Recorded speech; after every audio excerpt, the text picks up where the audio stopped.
भालू और उसकी दुम।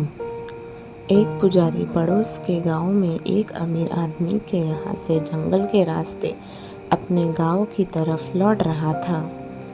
वो अमीर आदमी बड़ा सखी था।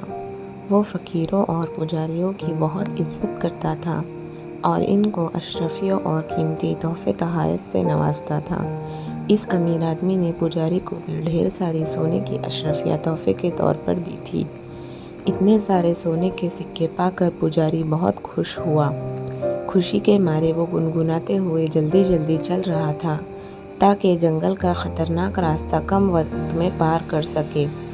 अपनी धुन में मगन पुजारी को अचानक इस वक्त शदीद झटका लगा जब इसने अपने सामने एक भालू को देखा।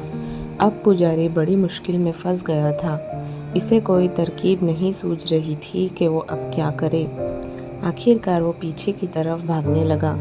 जब भालू ने उसको इस तरह भागते हुए देखा तो वो भी इसके पीछे भागने लगा। दौड़ते दौड़ते पुजारी बुरी तरह थक गया। इसका पाँव कांपने लगा। पुजारी थकन के मारे एक जगह खड़ा हो गया। भालू भी उसके पास पहुंच गया। अब दोनों आमने सामने थे। पुजारी सोच में पड़ गया कि अगर अपनी जान बचानी है तो इसे भालू से लड़ना पड़ेगा। ये सोच ही रहा था कि भालू पुजारी के ऊपर कूद गया। पुजारी भी इससे दो बदो लड़ने के लिए बिल्कुल तैयार हो गया।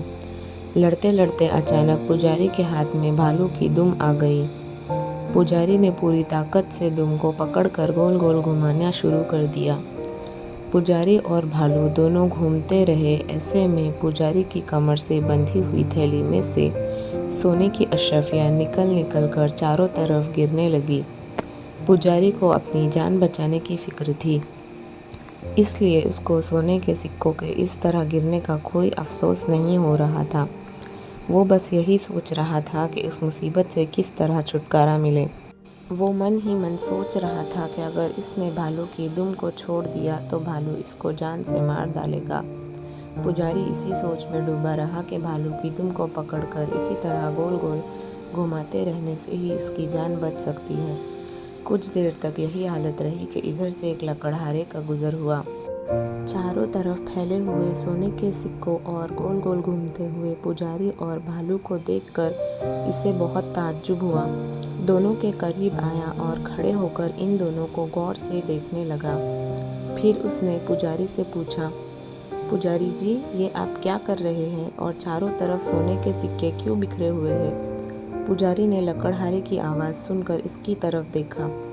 उसके जहन में एक तरकीब आ गई। इसने इसी तरह गोल गोल घूमते हुए लकड़हारे से कहा, ए लकड़हारे, ये जो हर तरफ तुम सोने के सिक्के बिखरे हुए देख रहे हो, ये भालू की दुम को पकड़कर इस तरह गोल गोल घुमाने से निकले हैं। लकड़हारे के दिल में लालच आ गया। इसने कहा, आपको तो काफ़ी अशरफियाँ मिल गई है, अब ज़रा मुझे भी भालू की दुम पकड़ा दीजिए ताकि मैं भी इसे घुमाकर कुछ सोने के सिक्के हासिल कर सकूं। पुजारी कुछ देर तो यूं ही दिखावे के लिए टालता रहा। फिर इसने लकड़हारे को भालू की दुम पकड़ा दी और सोने के सिक्कों को जल्दी जल्दी जमा करके वहां से भाग गया। लालची लकड़हारा सोने के सिक्कों के लिए इसी तरह परेशानी के आलम में भालू की दुम पकड़कर गोल गोल घूमता रहा। इसे सिक्के ना मिलने थे ना मिले, लेकिन हाँ, जब वो बुरी तरह थक गया तो इसको लालच की सज़ा मिल गई, यानी भालू ने इसे मार कर खा लिया। ख़त्म शुदा।